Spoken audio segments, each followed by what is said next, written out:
आगे बढ़ेंगे जहां पर एमपी में आगामी विधानसभा चुनाव होने हैं, इसे लेकर प्रदेश की बीजेपी सरकार पर अब एक्शन मोड में नजर आ रही है। चुनावों को लेकर प्रदेश के विकास के लिए आरएसएस और बीजेपी की समन्वय बैठक हुई। ये बैठक तकरीबन 3 घंटे तक चली। बैठक में आरएसएस की ओर से सहकार्यवाह अरुण कुमार शामिल हुए। वहीं एमपी के आरएसएस की दृष्टि के 3 प्रांतों के अलग अलग प्रमुख अशोक अग्रवाल, यशवंत और जयेश मौजूद रहे। वहीं आरएसएस के नेताओं ने इस बैठक में साफ कहा कि हमारी लड़ाई कांग्रेस से है, लेकिन कांग्रेस के पीछे पीएफआई, भीम आर्मी जैसे संगठन भी है, इसलिए मौजूदा परिस्थिति में संगठन विस्तार की भी बहुत जरूरत है। तो वहीं बैठक में मौजूद कृषि मंत्री नरेंद्र सिंह तोमर ने भी कहा कि चुनौतियां कई हैं, इन चुनौतियों में सामूहिक नेतृत्व और फैसले लेते वक्त सभी को शामिल होने की जरूरत है। इस बैठक में ये फैसला लिया गया कि बीजेपी 2023 विधानसभा चुनाव में हार्डकोर हिंदुत्व एजेंडे के साथ उतरेगी। बता दें कि ये बैठक दिल्ली के अशोक रोड पर बुलाई गई थी।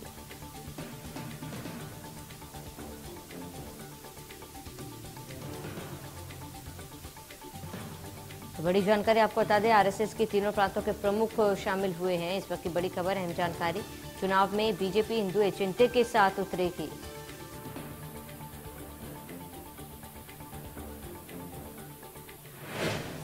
ज्यादा जानकारी के लिए रेजिडेंट एडिटर प्रभु पचीरिया हमारे साथ लाइव जुड़ चुके हैं। प्रभु जी, क्या कुछ पूरी जानकारी, क्योंकि बैठक हुई, बीजेपी और आरएसएस के बीच भी बैठक हुई है और तमाम मुद्दों पर चर्चा भी की गई है। ये कहना गलत नहीं होगा कि 2023 की चुनावों को लेकर बीजेपी ने पुरजोर लगाती है? बिल्कुल श्रावणी, 2023 के चुनाव कैसे होंगे, भारतीय जनता पार्टी किन मुद्दों के साथ जाएगी, ये मुख्य विषय था इस बैठक में। और संघ और भारतीय जनता पार्टी के बीच में इस तरीके की समन्वय बैठकें होती रहती समय समय पर। अभी तक ये था कि मध्य प्रदेश से जुड़ी हुई समन्वय बैठक मध्य प्रदेश में ही हुआ करती थी। पहली बार उसको दिल्ली में आयोजित किया गया है, जिसमें पार्टी के बड़े नेता भी मौजूद रहे और संघ के जो राजनीतिक मामले देखने वाले जो है सहकार्यवाह अरुण कुमार, वो भी इस बैठक में थे। तो ये एक बड़ा मामला है कि संघ अब अपने एजेंडे के आधार पर मध्य प्रदेश और छत्तीसगढ़ दोनों राज्यों की बात करते हैं, तो यहाँ पर भी इसको इम्प्लीमेंट कराने के लिए सरकारों की मदद लेना चाहता है, अपनी लाइन देना चाहता है। वो काम इस बैठक में किया गया है। और जिस तरीके से उत्तर प्रदेश के चुनाव में परिणाम भाजपा के पक्ष में आए, वहाँ कट्टर हिंदुत्व का भारतीय जनता पार्टी ने सहारा लिया था, तो मध्य प्रदेश में भी हिंदुत्व पर ही फोकस करते हुए अगले चुनाव में भारतीय जनता पार्टी जाएगी।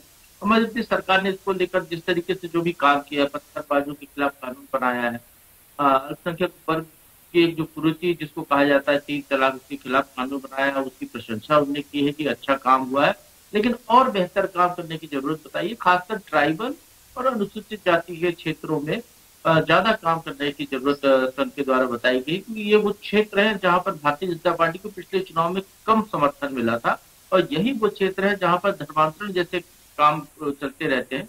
तो इसको लेकर संघ ने अपनी प्रतिबद्धता भाजपा के नेताओं को बताई और अपेक्षा की है कि इन मुद्दों पर चलते हुए 2023 में मध्य प्रदेश में फिर भाजपा की सरकार वो बनाए।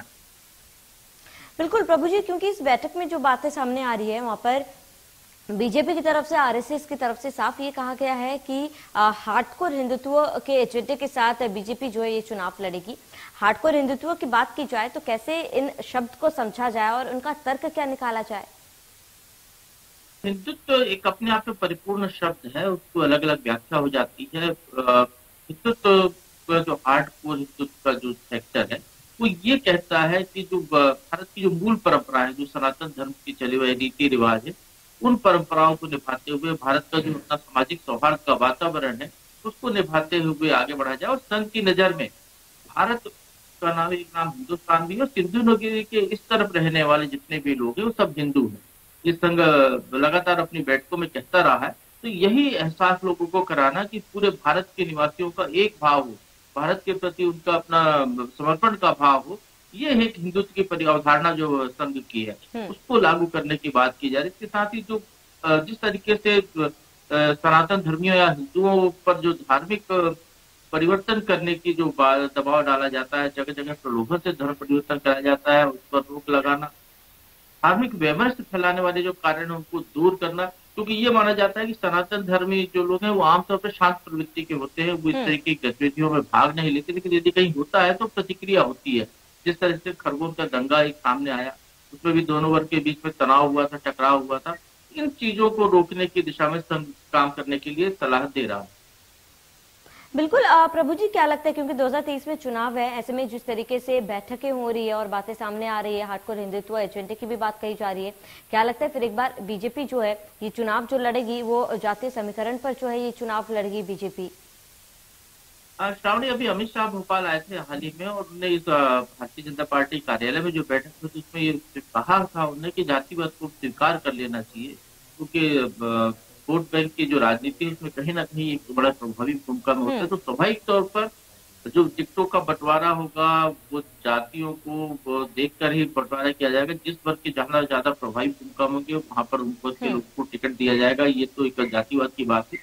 जहां तक पूरे चुनाव लड़ने की बात है तो उसके जो मुद्दे हैं जो संघ ने तय कर दिए हैं, अपनी लाइन संघ ने दे दी है। अब 18 महीने का जो कार्यकाल बचा हुआ है सरकार का, उसमें सरकार को उन मुद्दों पर आगे बढ़ना है, उस काम को वो दिशा देनी है। और एक तरीके से जिस तरीके से सामान्य नागरिक संहिता की बात हो रही है, केंद्र सरकार समाज नागरिक संहिता लाने की तैयारी कर रही है, तो कहीं ना कहीं उसके रूपरेखा, उसके प्रति एक भाव बनाना लोगों में, उसको प्रति जो लोगों में एक संचय है उसको दूर करने का काम करने की सलाह भी संघ ने दी है। सरकार मध्य प्रदेश में भारतीय जनता पार्टी की लंबे समय से रही है। तो सरकार का जो काम काज है उसमें पारदर्शिता रहे, भ्रष्टाचार मुक्त प्रशासन हो, इसकी भी सलाह मुख्यमंत्री और भाजपा नेताओं को दी गई। श्रावण, बिल्कुल प्रभु जी, तमाम जानकारी के लिए हमारे साथ जुड़ने